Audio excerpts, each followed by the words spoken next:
This video contains flashing lights and strobing effects from welding and angle grinding. Viewer discretion is advised for those with photosensitive epilepsy or other light sensitivities. It doesn't fit. I'll fix that. Look at all that space. I could have a party under here, though this automatic drain valve would totally cause some jump scares. So maybe a Halloween party. In the last video, I took everything off the air compressor tank and disassembled the pump. Since then, I figured out I purchased the compressor in October and this auto drain valve in November of 2016. I've had the idea of what I'm going to do in this video for 9 years. And some time has passed since my mother took my California air compressor. Remember that Mazda Tribute I mentioned with the leaky valve stem? Well...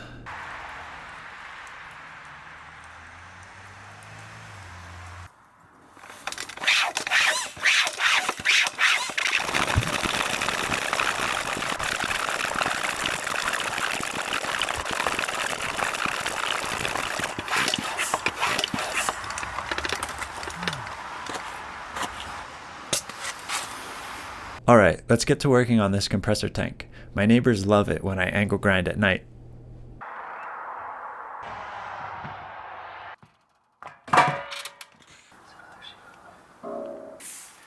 The cutoff wheel was too small.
For some reason, the 3-inch wide 3/16 bar had no scale on it.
The 1.5 by 3/16 bar had the worst scale of all the metal ID scaled for this. The angle bar was the easiest by far.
deadlifts.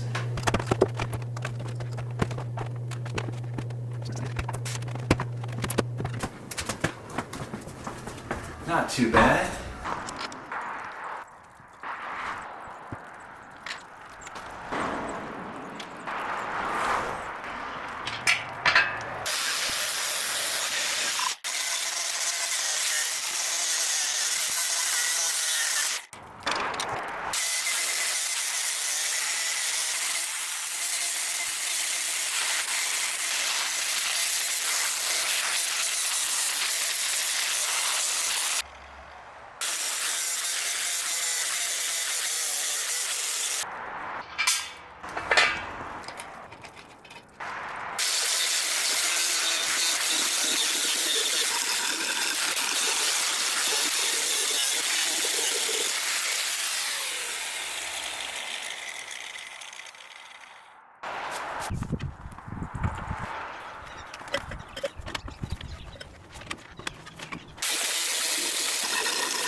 Now the tank feet and new metal pieces are ready to be welded.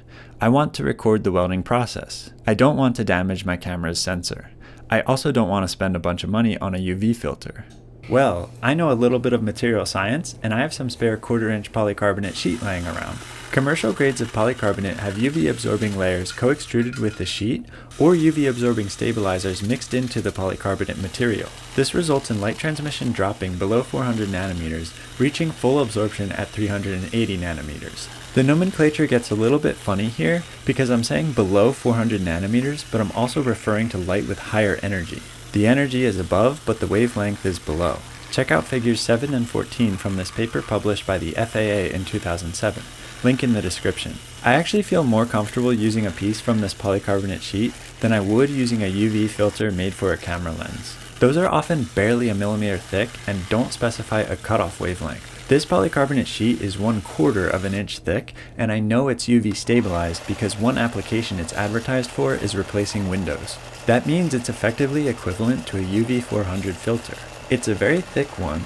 I'm using scraps from an old project. Its outer surface is going to get marks on it from weld spatter, and I have enough more scraps to replace this one and make more of these for other lens sizes. There are UV filters made for camera lenses which are marketed as UV 400. I found one for $160 and it still will only fit lenses with that filter thread diameter. And I've never found a lens UV filter that provides a transmission spectrum. Considering all of that, I really think this is a better option. So I'm cutting out a piece of this scrap and I'm using it to protect my camera's lens from spatter and the sensor from ultraviolet light. I think this is more than good enough for a Sony camera which is partially bricked due to a firmware update. And there are still a few more things to get ready before the welding can begin.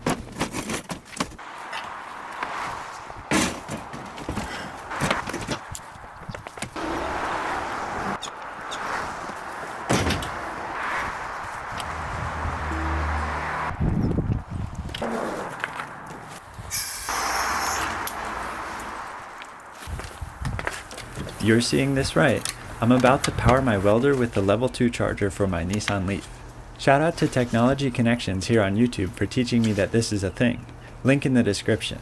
It worked beautifully, and I love your socks.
Nice! This project was awesome from my perspective. Here's how the welds turned out.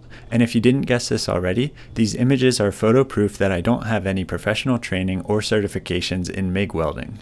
I haven't practiced MIG welding in a few years. I did do a few practice beads the morning of this project. Other than that, and some research I did a long time ago, I was pretty much winging it. This was my first time welding metal thicker than 1/8 of an inch, and I might have had an easier time if I went up a wire size. Also, in many cases, the camera had a better view of the process than I did. One thing I learned from recording this is I might want a neutral density filter in addition to the polycarbonate ultraviolet filter. The shutter speed needed to be very fast despite using the lens's smallest aperture. In some of the welding clips, I could see shutter banding, which would go away with a slower shutter speed. Alternatively, I could record through a second helmet with some mobile darkroom cloth. This would also let me focus and record at the same exposure. I had some issues welding when the bead was at an angle or vertical. It was sinking in some spots, overfilling in others, and at one point it dripped. The puddle was getting away from me. But I think the welds ended up plenty strong despite being a little ugly. It should also help that on the side I started with, the metal I added was thicker than the original legs the wheels mounted to. As I went along, I got more consistent. I felt like I was finally getting the hang of it, right as I was almost done. The last welds I did were on the rubber foot side of the tank, and I think they look the best. I even learned about angle grinding. I learned that this wheel is probably the fastest thing for removing mill scale. There was mill scale under the paint on the tank legs, and I finally tried this thing. It took less effort and time than a resin fiber disc or a flap disc. Who would have guessed? The disc you get for free with the angle grinder? Obviously I didn't. I'm glad I know now, and I wish I knew then. This project really has been in the back of my mind since late 2016. I can't believe I actually did it. It's actually done, and the tank doesn't even have a wobble. I hope this auto drain valve doesn't scare me so often that I regret doing this project. Thank you for watching this installment of Dirk Michael all the way through.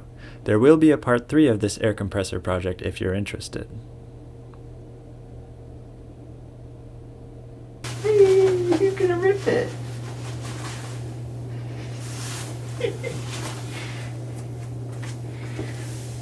You crazy kook.